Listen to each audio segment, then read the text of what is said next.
그리고 또 한 가지 이제 과정을 좀 말씀드리면 여기 인제 여기는 없는데 이제 광주형 일자리가 이렇게 세워놔도 공론화되기가 굉장히 어려워요. 그 주체들이 다 이해하기가. 그래서 뭐 재밌는 시도들을 많이 했어요. 광주형 일자리 뭐 혁신 일자리 학교 라고 커리큘럼을 다 넣어 가지고 막 이해관계자나 아니면은 대상자 주요 대상자들을 모집해 가지고 계속 강의도 하고 광주형 일자리뿐만 아니라 양극화 문제 뭐 여러 가지 것들에 대해서 그러면서 이제 그런 공론화 시도 같은 것도 했다라는 것도 말씀드리고 싶고요. 그래서 어쨌든 광주형 일자리가 이런 식으로 해서 어 광주형 일자리가 진행이 됐다. 지금 광주형 일자리는 광주시가 일대 주주입니다. 광주시가 인제 그린카 진흥원이라는 출연 기관을 통해 가지고 이제 지분을 확보해서 들어가 있고 현대차는 19%. 참 이 숫자가 의미하는 바가 좀 있긴 하거든요. 현대차는 여기 제1주주로 참여하기를 원하지 않았던 거죠, 사실은. 그래갖고 이제 그거는 굉장히 복잡하고 예민한 부분이라 뭐 추후에 또 얘기가 나오면은 말씀드리고요. 어쨌든 이런 과정을 거쳐서 아주 지난한 과정을 거쳤습니다. 2019년 1월 30일 날 대통령이 오셔 가지고 협약식을 맺는데 투자 협약식을 이 협약식을 기반으로 해서 이제 상생의 2억 일자리가 작년에 선정이 된 거거든요. 여기까지 갈 때도 엄청난 우여곡절이 있었어요. 우여곡절이 있었는데 예. 그래서 이거는 작년 이제 올해입니다. 올해 4월 29일 얼마 전이죠. 4월 29일 날 드디어 이제 GGM 공장이 준공식을 갖고 이제 조만간 한 7, 8월 달에는 자동차가 생산되는 이제 상황이 되는데 저는 이제 이 과정들 만드는 과정들은 굉장히 새로운 시도였고 의미가 있다라고 보여지는데 최근에 광주형 일자리를 보면은 저는 이제 좋은 점수로 주기는 어려울 것 같다는 생각이 들어요. 왜냐하면은 아까 말씀드린 그 4대 의제를 상당 부분 놓치고 있다라는 생각이 들어요. 지금 광주형 일자리 특히나 세 번째, 네 번째 있던 원화청 상승이나 경영 참여에 대해서는 지금 거의 한 마디도 안 나오는 수준이에요. GGM 안에서는. 왜냐하면 GGM은 지금 이제 현대의 경영 철학 같은 게 이제 많이 녹아 있다 보니까 이거에 대해서 엄청나게 부담스러워하는 거죠. 그래서 저는 이게 조금 제대로 다시 쓰기를 원하는데 그게 이제 잘 될지는 모르겠어요. 근데 '왜 그랬을까?'라는 이제 생각을 해 보면은 결국은 거버넌스의 문제일 것 같아요. 개인적으로 그렇게 판단이 들어요. 그러니까 이제 현대차가 투자 한 해 만에 인제 계속 이런 과정들이 있었거든요. 그러다 보니까 이제 저는 개인적으로 봤을 때 광주시가 급하죠. 현대차가 투자해야 되거든요, 이거 성공하려 그러면. 그러니까 우리 이렇게 4 개의 의제를 냈는데 다 동의하지 못하면은 아마도 그쵸. 투자를 위해서 그냥 계속 이제 현대차의 요구에 상당 부분 그냥 수긍하면서 쭉 끌려가 버린 거죠. 그러다 보니까 아까쯤에 여러 가지 이제 노동계의 반발이 있었거든요. 협약식 맺기 전에. 그때 엄청난 소외감을 느끼는 거예요. 왜냐하면 2015년부터 이런 논의를 해가지고 자기들이 굉장히 주체라고 지금까지 얘기해 놓고 결정적인 순간에 그 협약안을 담는 순간에 노동계는 쏙 빼버리는 저게 뉘앙스를 이제 노동계가 받은 거거든요. 시민단체도 잘 안 보이고. 그러니까 나중에는 그냥 현대차랑 저기 광주시가 남은 거예요. 그러면은 아까 제가 처음에 말씀드렸던 기존에 있었던 일자리 모델과 차별화시키려고 했던 광주형 일자리가 결국은 기존에 있었던 지자체와 대기업이 주도하는 모습으로 가버린 거예요. 그러니까 완전히 황당하죠. 인제 옆에서 이거를 냉정하게 보는 사람은 굉장히 좀 허탈감도 있고 좀 우려스러운 부분이 있다 정도로 그게 제대로 되려면은 여전히 그 거버넌스를 좀 단단히 세우는 것이 굉장히 중요한 과제일 거다 정도로 말씀드리고요.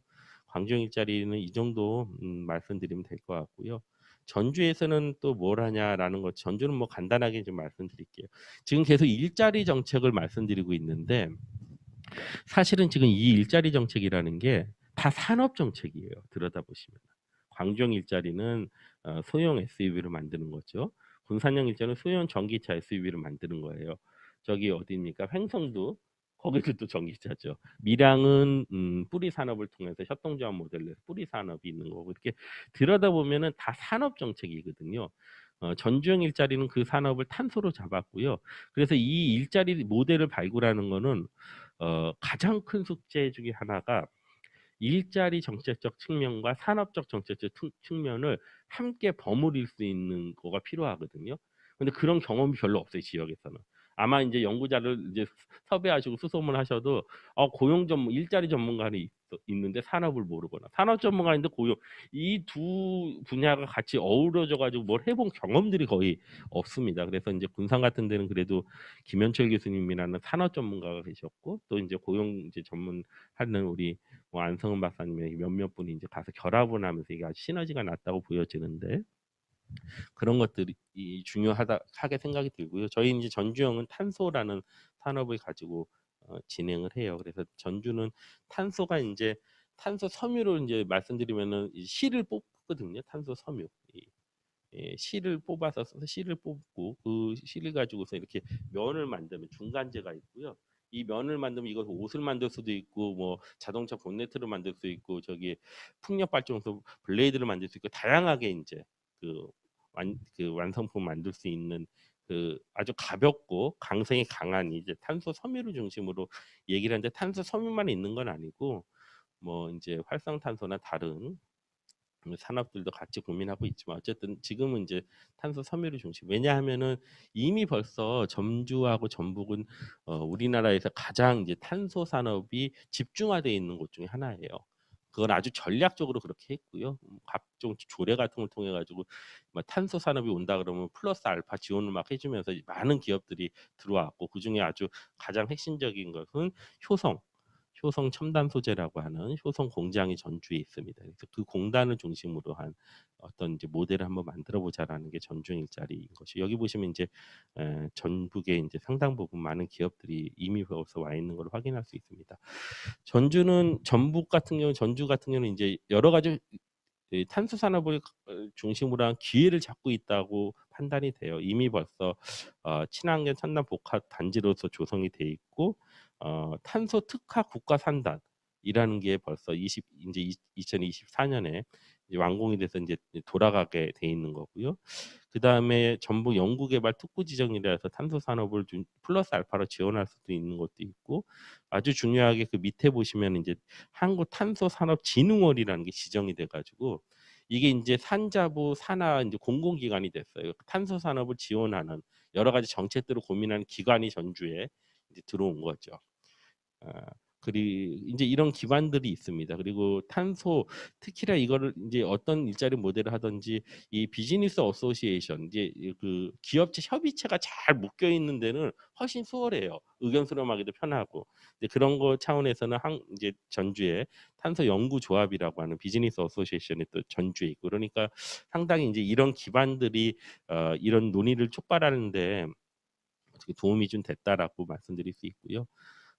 탄소 산업을 말씀을 아까 드렸는데 이 전주의 가장 큰 문제는 그 효성이라고 하는 앵커 기업이 있는데 거기서 만든 탄소의 90% 이상을 다 해외로 수출해 버리는 거예요. 그러니까 실질적으로 여기서 완제품을 만드는 데는 어디서 갖고 오냐면 중국에서 갖고 오거나 아니면 한국에 들어와 있는 일본 회사 도레이에 있는 그 탄소 섬유를 쓴단 말이에요. 그러니까 아니 전북 전주에서 이렇게 막 왕창 지원하기로 해놨는데 들여다보니까 생태계가 완전 따로 국밥처럼 돼 있는 거예요. 대기업은 여기서 따로 자기들 비즈니스를 하고 있고 중소기업들은 영세기업체들은 또 다른 데서 다 하고 이거를 좀 생태계를 좀 활성화시키자는 게 전주행 일자리의 아주 핵심적인 거고요. 그걸 위해서는 중간재를 만드는 데를 연결을 해주면 완제품 회사하고 연결이 이렇게 다리 브릿지 역할을 할 수 있겠다라는 거고 효성이 이미 벌써 지금 라인을 2개 갖고 있는데 라인을 10개까지 증설하려는 계획을 갖고 있습니다. 그러니까 그 계획에 맞춰서 어쨌든 효성도 국내 판로로 개척하려는 니즈가 있는 거예요. 그래서 이제 그런 것들이 아주 좀 맞아 떨어져서 이런 걸 한번 해보자 제안을 해서 지금까지 진행이 되고 있고요. 문제는 뭐냐면 여기 들어와 있는 많은 기업들이 굉장히 영세합니다. 여기 보시다시피 종사자가 10인 미만이 92%고 50인 미만 사업장이 86% 정도 되다 보니까 뭔가 자체적으로 각계전투에서 뭔가 해결하기가 굉장히 어려운 구조를 갖고 있어요. 그래서 이제 그런 것들을 해결하기 위해서 바로 이제 이 슬라이드가 제일 중요한 슬라이드인데요. 그래서 중간재를 유치하고 이 산단 차원에 왜냐하면 작은 기업들이 많다 보니까 일종의 탄소산업 협동조합으로 좀 묶어보자. 묶어서 이제 그들이 원하는 서비스를 제공한다라는 게 핵심이고요. 그때 일종의 노사 상생이나 지역 상생의 개념으로서 여기는 30인 이상 사업장도 많지 않기 때문에 노사 협의회도 제대로 있지 않아요, 기업들이. 그러니까 그 노동자들의 목소리를 좀 열어줄 수 있는 소통 채널도 좀 만들고 공동 복지 기금. 왜냐하면 이 공동 복지 기금 뭐냐면은 군산형에서도 그 얘기를 하고 있는데 임금을 이제 단번에 일거에 이제 올리기가 굉장히 부담스러운데 실질적으로 중소기업에 계신 그 노동자분들하고 인터뷰를 하다 보니까 최소한 기본적인 복지제도 같은 건 있었으면 좋겠다라는 것들을 많이 말씀을 하셔서 이거를 한 그 아주 작은 영세 기업의 책임으로만 돌리는 게 아니라 지역 차원에서 대기업과 지방자치단체가 함께 그리고 또 필요하다면 거기에 수혜를 받는 노동자들도 같이 해서 기금을 만들어서 복지기금 공동으로 운영하자라는 게 공동복지기금의 개념이었습니다. 그래서 이제 협동조합을 통해서 뭐 공동 구매를 통해서 좀 이제 단가를 떨어뜨릴 수 있는 부분들을 고민하는 거고요. 물류 공동화도 이것도 일종의 효율화 방안 중에 하나일 수 있고요.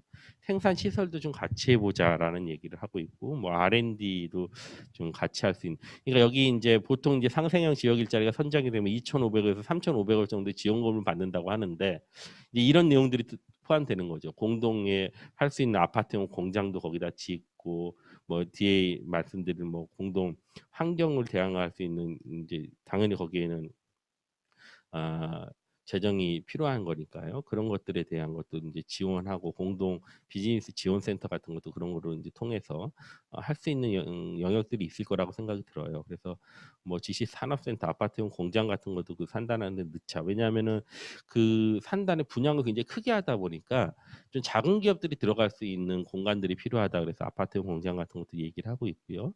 그리고 또 한 가지는 영세한 사업자들이 여기 있는 이런 이제 서비스들을 다 본인 나름대로 해결을 못하다 보니까 비즈니스 지원 센터를 통해서 전문가 자문 그룹을 두고 창업이나 인사 노무 경영 전략 뭐 회계 특허 해외 마케팅 뭐 수출입까지도 다 지원하는 서비스를 원스톱 지원 서비스를 넣어주자 뭐 이런 얘기들을 하고 있는 거고요. 탄소 산업이 아주 친환경적인 산업이 아닙니다. 그러니까 환경 문제가 있을 수밖에 없는데 그 탄소 산업 국가 산단이 다른 산단하고 틀리게 완전히 시내에 붙어 있습니다. 그냥 옆에 그냥 아파트 단지가 같이 있어요. 산단 옆에. 그러다 이게 이 환경 문제를 같이 공동으로 좀 접근해서 좀 해결해 보자라는 이제 이건 굉장히 어려운 주제이긴 하지만 이걸 해보자는 이제 논의를 시작하고 있는 것이고요. 공동 교육 훈련 프로그램도 지금 같이 하는 거고 공동 일자리 개선위원회라는 걸 통해서 이 소통 채널을 통해서 여러 가지 노동 시간이나 복지나 뭐 문화나 갈등 조정 같은 것도 이 채널을 통해서 한번 같이 기획해 보자 뭐 이런 얘기들을 하는 것입니다. 그래서 예. 세 가지 상생 요소를 얘기하는데 첫 번째는 대중소기업 상생, 또 공동 구매나 협동조합을 통한 공동 교육 훈련이나 비즈니스 업무 공동 대응 같은 게 이런 요소가 되겠고요. 왜 이렇게 지금 구분해서 이거 설명드리냐면 상생형 지역 일자리를 심사를 할 때 이런 요소들을 평가를 받게 돼 있습니다. 그래서 대중소 기업 상생, 뭐 노사 상생의 개념으로 복지 확대, 환경 개선, 뭐 소통 채널 활성화 뭐 이런 것들 공동 복지 기금도 여기 들어갈 수 있고요. 지역 상생으로 지역민들하고 같이 해서 뭐 환경을 공동 대응하거나 지역 인재 우선 채용이나 복지문화센터를 같이 지원해 주는 이런 이제 요소들을 품고 있다 정도를 말씀드릴게요. 예, 그래서 올해는 이제 전종 일자리를 고민하면서 한 20분 정도의 그 실무 협의회 위원회 위촉식을 이제 며칠 전에 저희가 가졌는데 거기는 아주 다양한 이해 당사자들을 포함시켰습니다. 노사뿐만 아니라 지역에 있는 그 시민 대표자들 까지도 포함해서 예, 어쨌든 이제 그렇게 해서 저희는 아마도 올해는 거의 이제 한 달에 2번 정도는 그 협의회를 통해서 계속 의제를 올리고 테이블 위에 조율하고 그러면서 아마 연말까지는 협약식을 맺는 것을 목표로 하고 그 협약식을 기반으로 해서 내년에는 상생형 지역 일자리 산업부 사업을 어플라이를 하려는 계획들을 갖고 있어요. 이게 이제 마지막에 지역에 무슨 과제가 있냐 이제 제가 이렇게 표현했는데요. 중앙과 지방의 온도 차이. 말씀드렸듯이 뭔가 계속 지금 중앙에서 쏟아붓고 있거든요. 지역에서 니네 준비된 데에서 우리가 팍팍 지원할게. 이런 식의 이제 입장들을 갖고 있는데 문제는 받을 준비가 안 된 거예요. 지역에서. 뭘 해야 될지를 몰라요, 지금. 그리고 역량들이 해본 적이 없기 때문에 주저주저 하는 거죠. 이제 이런 상황에 놓여 있다라고 보여지고요. 또 강조해서 말씀드렸듯이 산업 정책과 일자리 정책을 함께 고민하고 함께 이렇게 좀 버무려져야 되는데 그런 경험들이 없다 보니까 이게 참 쉽지 않은 이제 과정들에 놓일 수가 있겠다. 그래서 이게 이 밸런스를 잘 맞춰주는 게 굉장히 중요할 것 같아요. 이 이제 우리 양 과장님도 설명을 하셨지만은 이 상생 이게 노동부의 예산으로 지역 노사 상생형 지역 일자리 컨설팅 지원 사업이라 하는 게 있고 산업부 관련해서 상생형 지역 일자리가 또 일자리위원회 중심으로 또 돌아가는 게 있잖아요. 제가 보기에는 약간 이게 결이 조금 틀린 거예요. 노동부 과제는 약간 노사 상생이나 이런 부분 굉장히 더 중요시하는데 일자리위원회 산업부는 굉장히 비즈니스 모델을 강조해요. 산업적인 측면에서 이게 진짜 작동할 거냐 그거 굉장히 중요하긴 한데 어쨌든 그렇기 때문에 이제 이 두 개의 어떤 큰 방향성을 같이 좀 보조를 맞추는 게 굉장히 중요하다라는 생각이 들고요. 상생형 지역 일자리에 참여를 보장하는 것들 뭐 기관장의 의지 정말 중요하죠. 다행히 이제 광주 같은 경우는 뭐 가장 중요한 윤장현 전 시장 시절에 가장 중요한 정책이었죠. 지역에서 광주형 일자리가. 물론 이제 재선이 안 돼가지고 그렇게 되긴 했지만요. 그리고 전문적으로 열정적인 인적 인프라를 구축하는 게 굉장히 중요할 것 같아요. 그리고 지역 내 거버넌스 계속 말씀드리는 거고요. 이제 문제는 지역의 노사정에 취약한 정책 역량입니다. 노동계도 지역 일자리 사업에 대해서 관심이 좀 떨어지는 측면이 있어요. 본인 사업장의 노사관계나 이런 것들에 대해서는 이 역량이 고민이 있는데 그런 것들이 있고 또 민주노총 같은 경우는 상생형 지역 일자리 일정 정도 부정적인 견해를 계속 갖고 있기도 하고요. 경영계 역시 지역 차원에서 일자리 정책을 고민한 적이 거의 없습니다. 많지가 않아요. 저희 지역 같은 경우는 특히 인적 인프라가 안 돼요. 이미 사람이 없어요. 일할 수 있는 사람이. 그러니까 부회장님 계시고 하지만은 거기 과장님 한 명 정도가 일을 하고 있기 때문에 뭘 이거를 고민해서 할 수 있는 것들이 좀 취약한 구조를 갖고 있어요. 특히 지방자치단체 안에서도 일자리 전문가가 별로 없어요. 거기다가 제일 큰 문제가 이 순환보증 문제예요. 좀 알만하면 이제 가시거든요. 저도 지금 이제 전라북도 같은 게 일자리 정책관이나 팀장이 다 바뀌셔서 바뀌면 또 가서 설명하는 거예요. 이게 이런 연유로 해서 이렇게 해가지고 여기까지 왔거든요. 근데 또 이제 일자리라는 것이 지금 계속 강조해서 말씀드리지만 여러 주체들이 같이 만드는 거잖아요. 관련 전문성뿐만 아니라 이 주체들 간의 네트워킹이 굉장히 중요하거든요. 이거 성공시키려 그러면. 근데 뭐 1년 반에 2년 만에 바뀌어버리면 또 와서 새롭게 만나서 인사하고 밥 먹기 시작하고 그래서 이제 계속 강조해서 이제 제안 드리는 거는 최소한 일자리 관련된 분들은 계속 일할 수 있게끔 뭔가 인센티브를 주거나 아니면은 아예 그냥 외부에서 전문계약적으로 그냥 붙박이로 이 일을 할 수 있게끔 그런 구조를 만들어주지 않으면 굉장히 어려울 수 있겠다. 그래서 뭐 이제 전주시 같은 거는 그것도 지금 고민하면서 관련된 분들을 외부에서 채용해서 지금 하려는 이제 뭐 조례도 개정하고 이런 움직임들을 갖고 있습니다. 거버넌스를 어떻게 할 것인가가 이제 가장 중요할 것 같고요. 평택에서는 어떻게 고민하신지 모르는데 너무 대기업 유치 위주로 가는 경향이 있어요. 다른 지역도 이거는 위험할 수 있다고 봐요. 그래서 저는 이제 광주형도 결국은 현대차가 흔들면 다 흔들려 버리거든요. 이 일자리 모델이. 그래서 저희는 지금 전주에서도 이런 논의를 할 때 효성이 매우 중요한 대기업이고 주체이긴 하지만 효성이 대표 선수가 아니라는 걸 계속 강조하면서 얘기를 하고 있어요. 그래서 이거는 효성은 같이 하는 중요한 주체들 중에 한 명이다. 그래야지 이제 같이 이제 좀 허리를 좀 튼튼하게 할 수 있는 일자리들이 만들어질 수 있지 않을까라는 생각이 들어서 이런 부분들을 같이 좀 고민하고 있고요. 자치단체장의 인식 제고 담당자 역량 강화 이거 정말 필요한 부분입니다. 그래서 저희가 이제 몇 년 전에는 이런 얘기도 했었어요. 이 광주형 일자리 논의하고 하면서 지역에서 이렇게 중요한 건데 잘 모른다 자치단체장들이. 그래서 최소한 민주당에 있는 자치단체장이라도 당시에는 이제 박원순 시장도 살아계시고 이러실 텐데 당선돼서 이제 워크숍 할 때 그때 이제 좀 그런 이렇게 광주형 일자리 이렇게 했던 분들이 자치단체 직접 가가지고 강의도 하고 지역에서 이런 거 고민하셔야 됩니다. 왜냐하면 아마 어느 지자체든지 자치단체장 입장에서는 가장 중요할 거예요 일자리가 여러 가지 사업 중에. 근데 그런 것들이 사실은 안 보이는 데가 꽤 있어요. 그래서 결국은 이제 "안 보이면 어떻게 할까?"를 저는 이제 표현을 "노사민정이 옆구리를 찌르셔야 된다." 이 사람들이 그 생각을 안 하면은. 근데 그런 것도 구조적으로 참 쉽지 않은 부분이 있는 거죠. 그리고 지역에 있는 담당자 역량 강화 프로그램 운영하는 것도 필요할 것 같아요. 필요하다 그러면 예를 들어서 지역 일자리, 혁신 일자리 학교 같은 거를 노사민정이 프로그램을 짜 가지고 기획을 해서 계속 인제 프로그램을 돌린다거나, 이거 사실은 예산 많이 들지도 않거든요. 이런 것도 좀 해 보면 어떨까라는 생각이고요. 예. 뭐 각종 일자리 사업의 조율 정도는 이제 넘어갈게요. 그래서 인제 마지막으로 다시 한번 리마인드 차원에서 말씀드리면, 단체장의 강력한 의지가 중요하고 지역 내의 키맨과 키 그룹이 굉장히 중요한 역할을 해 줘야 돼요. 그래서 연구진들이 오면은 그 연구진들이 굉장히 헌신해서 해야 되는 부분이 있고요. 그리고 이분들한테 지역 내에서 힘을 실어 줘야 돼요. 그 힘을 실어 줄 때 누가 힘을 제일 많이 실어 줘요? 단체장이 실어 줘야 돼요. 그래서 연구진들이 뭘 제안하면은 그냥 조직 내에서 뭐 시가 됐건 도가 됐건 착착착 이렇게 좀 움직일 수 있는 구도를 만들어야 돼요. 그러면 사실은 이런 분들 찾기가 쉽지 않아서 좀 걱정스럽지만은 어쨌든 이게 굉장히 중요하다. 여러 경험상으로 보면은 생각이고요. 필요하면 조직 개편도 필요하고, 그리고 사실은 인제 일자리 정책이 제대로 이 모델을 쓰려면 산업 정책과 일자리 정책이라는 말씀드렸는데, 좀 면밀한 연구들이 필요합니다. 광경 일자리에 그때 2015년도에 2억 5천 들여서 그런 연구를 했다 그랬는데, 그러니까 내가 어디 서 있는지를 명확하게 파악해야 돼요. 그래야지 대안들이 나오거든요. 그런데 이제 그런 거 없이 다른 데서 이런 거 한다니까 그냥 쑥 들어와서 하려 그러면은 이게 하다 보면 계속 뭐가 걸리는 거예요. 이거는 아니네. 그러니까 먼저 출발하기 전에 내가 어디 서 있는지를 확인할 수 있는 연구들이 면밀히 돼야 되는 것이고요. 그리고 거버넌스는 계속 강조해서 말씀드린, 거버넌스를 어떻게 강화할 것인지, 그리고 지역에서 좀 공론화 작업 같은 것도 필요해요.